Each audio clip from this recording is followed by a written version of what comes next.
Bismillahirrahmanirrahim. Assalamualaikum warahmatullahi wabarakatuh. Alhamdulillah bersama saya Cikgu Linda bagi mata pelajaran Bahasa Melayu. Tarikh kita 17 Ogos 2021 bersamaan dengan hari Selasa. Tema kita Semangat Cinta Akan Negara. Tajuk kita Harumkan Nama Malaysia. Standard pembelajaran 2.4.2 iaitu membaca dan memahami maklumat yang tersurat dan tersirat untuk membuat rumusan dengan betul. Objektif, pada akhir pengajaran, murid dapat membaca maklumat tersurat dan tersirat dengan intonasi yang betul dan jelas. Yang kedua, memahami dan menjelaskan maklumat tersurat dan tersirat di dalam bentuk rumusan. Okey anak-anak, pernah tengok tak wajah-wajah ni?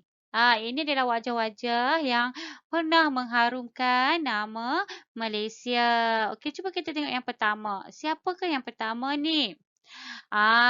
Datuk Dr. Syed Muzaffar. Siapa Datuk Dr. Syed Muzaffar? Okey, angkasawan negara yang pernah ke angkasa kan? Kita pernah buat video untuk tontonan kita. Okey, yang kedua ni siapa? Okey, ini adalah Datuk Lee Chong Wei. Siapa Datuk Lee Chong Wei? Pemain badminton negara. Banyak tak pingat yang dia dapat? Banyak kan? Okey, yang ketiga ni siapa? Pernah tengok tak? Ini adalah Pandai Lela. Okey, siapa Pandai Lela ni? Penerjun negara. Okey, Pandai Lela ni pun banyak mendapat pingat banyak mendapat pingat emas lah. Okey, pernah dia Pandai Lela meraih pingat emas dalam acara 10 meter. Dan Sultan Abdullah pun turut menzahirkan rasa sukacita atas kejayaan Pandai Lela ni. Jadi ini adalah contoh-contoh wajah-wajah yang pernah mengharumkan nama Malaysia. Kalau nak ikutkan banyak lagi anak-anak. Kamu boleh cari di Google nama-nama yang mengharumkan Malaysia. Okey anak-anak, seterusnya kamu boleh buka buku teks halaman 96. Okey, mari kita membaca tajuk Harumkan Nama Malaysia. Okey, baca bersama-sama cikgu ya. London, 17 Mei, Norman bin Musa, seorang rakyat Malaysia yang telah mengusahakan restoran makanan Malaysia di London. Beliau juga pengeluar rempah ratus yang terkenal pada peringkat antarabangsa.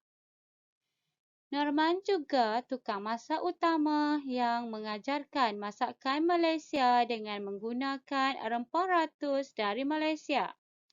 Beliau juga menggunakan rempah ratus ini di restoran dan di kelas masakannya di London. Semangat jati dirinya tersela dalam masakan Malaysia. Norman juga sentiasa mempromosikan masakan Malaysia.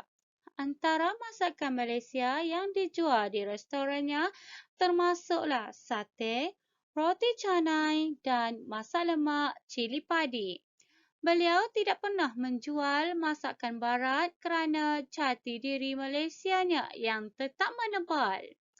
Selain itu, Norman juga turut menyertai banyak pertandingan masakan pada peringkat antarabangsa.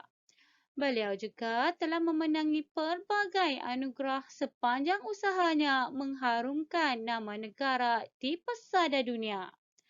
Antara kejayaannya termasuklah Chef Muda Asia dan Timur Tahunan Terbaik pada Anugerah Kari Asia 2012. Beliau turut disenari pendek dalam kategori Chef Tahunan Terbaik pada Anugerah Festival Makanan dan Minuman. Pada tahun 2010 pula, beliau dipilih selaku chef rasmi bagi pasukan Formula One Letters. Walaupun Norman telah lama menetap di London, namun semangat patriotik tetap utuh dalam jiwanya. Beliau bangga menjadi warga negara Malaysia. Sebagai bukti, cintanya kepada tanah air jelas terpancar apabila jalur gemilang dikibar setiap kali demonstrasi masakan diadakan di luar negara. Nama Malaysia sentiasa dekat di hati beliau biarpun berada di perantauan. Oleh sebab itu, beliau dikenali sebagai Malaysian Chef Norman Menusa. Di samping itu, beliau tetap berbahasa Melayu apabila dikunjungi oleh pelanggannya dari Malaysia. Okey anak-anak, ini cerita mengenai siapa? Mengenai Norman bin Musa. Siapa Norman bin Musa? Seorang rakyat Malaysia yang telah mengusahakan restoran masakan Malaysia di mana? Di London. Okey, beliau juga merupakan pengeluar utama rempah ratus yang terkenal lah di peringkat antarabangsa. Okey, beliau juga di London, beliau juga ada kelas masakan. Jadi bila mengajar, Norman bin Musa ni akan menggunakan rempah ratus lah, rempah ratus dalam masakannya. Rempah ratus tu bukan rempah ratus yang dekat barat tau, rempah ratus yang Malaysia. Dibawa ke sana. Nak tunjuk dekat orang barat tentang makanan Malaysia ni. Jadi beliau ni selalu mempromosikan masakan Malaysia. Kan? Nak perkenalkan masakan Malaysia di barat. Okey, beliau ni juga dapat banyak anugerah dalam bidang masakan kan. Okey, semangat jati diri beliau ni terselahlah bila ada pertandingan. Okey, beliau akan mengibarkan jalur gemilang lah. Akan membuat kibaran jalur gemilang. Jadi kita ni rakyat Malaysia ni akan rasa macam banggalah. Bangga kan? Bangga. Makanan di Malaysia ni terkenal dekat sana. Sebagai contoh, dekat restoran beliau sendiri, beliau buat masakan Malaysia. Beliau tak buat masakan barat. Beliau tak buat masakan macam lamb chop ke, beliau tak buat. Beliau buat masakan Malaysia macam sate, roti canai kan, masak lemak cili padi. Jadi macam itu adalah masakan-masakan yang popular lah dekat Malaysia kan. Jadi dibawa ke sana. Jadi kita pun tumpang rasa bangga dengan apa yang atas usaha Norman bin Musa ni untuk mempromosikan masakan Malaysia di barat. Okey anak-anak, seterusnya daripada petikan tadi juga, kita nak cari idea tersurat dan tersirat yang terdapat dalam teks. Okey, cuba tengok dekat sini ada 3 perenggan. 1, 2, 3. Anak-anak, yang cikgu garis dengan warna merah ini adalah idea tersurat. Okey, ini adalah idea tersurat. Okey. Yang di sebelah ini adalah idea tersirat.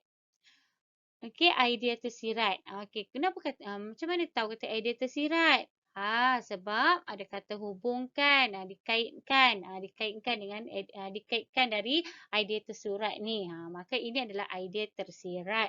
Okey, sebagai contoh, cuba tengok. Beliau juga menggunakan rempah ratus dalam masakan. Beliau juga menggunakan rempah ratus dalam masakan. Mengapa beliau menggunakan rempah ratus dalam masakan? Kerana mencintai negara Malaysia. Okey, cikgu gunakan kata hubung keterangan kerana. Okey, kerana mencintai negara Malaysia. Ini adalah isi tersirat. Tersirat mengapa beliau menggunakan rempah ratus dalam masakan beliau.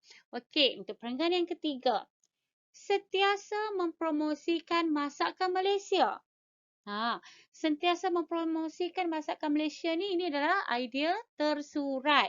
Okey, mengapa beliau sentiasa mempromosikan masakan Malaysia? Kat tepi ni anak-anak, kerana memiliki jati diri rakyat Malaysia. Kerana memiliki jati diri rakyat Malaysia yang menebal lah. Itu sebab beliau mempromosikan masakan Malaysia. Okey, kata hubung yang cikgu guna di sini masih lagi kata hubung kerana, iaitu kata hubung keterangan lah. Okey. Okey, seterusnya masih lagi dalam teks yang sama. Okey, cuba tengok perenggan yang keempat lah dekat sini kan. Kalau daripada depan tu ini adalah perenggan keempat lah. Okey, kalau daripada slide yang pertama tadi ini adalah perenggan keempat. Okey, kamu cuba tengok ya untuk perenggan ni pula. Okey, cikgu garis dekat. Beliau juga telah memenangi pelbagai anugerah. Ini adalah idea tersurat. Di sebalik dia menang pelbagai anugerah ni. Kenapa? Kenapa dia nak menang? Kalau dia masuk apa-apa pertandingan, dia nak menang. Mengapa? Ini idea tersirat dia. Bagi membuktikan kehebatannya dalam bidang masakan. Okey, pandai. Seterusnya, perenggan yang terakhir. Jalur gemilang dikibar setiap kali demonstrasi masakan diadakan di luar negara. Mengapa? Mengapa jalur gemilang dikibar setiap kali demonstrasi masakan diadakan? Pandai untuk menunjukkan perasaan bangga dan cintakan negara Malaysia. Okey, pandai anak-anak. Okey, jadi anak-anak, yang berwarna merah ini adalah idea tersurat. Yang di sebelah ni, okey, yang di sebelah yang ada warna ungu dan juga warna hitam itu adalah idea tersirat. Okey, jelas ya anak-anak? Okey anak-anak, seterusnya untuk aktiviti 4, kita akan membuat rumusan. Rumusan ni kita buat dalam bentuk ulasan. Okey, cikgu baca dulu Harumkan nama Malaysia. Petikan ini mengenai Encik Norman bin Musa yang merupakan seorang tukang masak dari Malaysia yang terkenal di peringkat antarabangsa. Beliau mempunyai sifat bangga akan negara kelahirannya dan ini jelas terpancar daripada tingkah lakunya. Antaranya, okey, nampak tak kat tempat kosong ni? Antaranya, kita nak masukkan isi apa dulu kat sini? Pandai, isi tersurat. Ambil dekat mana? Ambil dekat slide tadi. Yang cikgu garis dengan warna merah tu. Kerana, okey, antaranya apa dia? Kerana, masukkan isi apa selepas kerana? Tersirat. Okey, masukkan isi dia tersirat. Selain itu, beliau juga ambil isi tersurat yang kedua dipetikkan. Kerana ambil isi tersirat kedua dipetikkan. Kan? Seterusnya, cari tersurat yang ketiga bagi tersirat yang ketiga. Akhir sekali, tersurat yang keempat untuk tersirat yang keempat. Okey, jelas ya anak-anak? Jelas tak? Okey, cikgu ulang ya. Untuk masukkan maklumat ni, kamu kena masukkan maklumat ni. Maklumat ni dah ada dekat slide depan tadi. Yang cikgu buat warna merah dan juga warna hitam tu. Yang garis warna merah itu adalah isi tersurat. Yang ada nak panah yang ada sebelah tu, itu adalah isi tersirat. Kamu masukkan dalam ni dan lengkapkan ulasan ni. Okey anak-anak, jadi bila kamu dah lengkapkan ulasan ni, kamu salin dan lengkapkan ulasan ni di dalam buku karangan. Hantar imej latihan kamu kepada cikgu dan juga rakaman suara kamu bacalah. Okey, jelas ya anak-anak? Okey anak-anak, jadi untuk hari ini tajuk yang kita belajar adalah Harumkan Nama Malaysia. Kita dah baca tentang Norman bin Musa. Jadi kita dah tahu pengorbanan beliau dalam mengharumkan nama Malaysia. Okey, jadi setakat itu saja dulu untuk hari ini. Sekian, terima kasih. Assalamualaikum warahmatullahi wabarakatuh.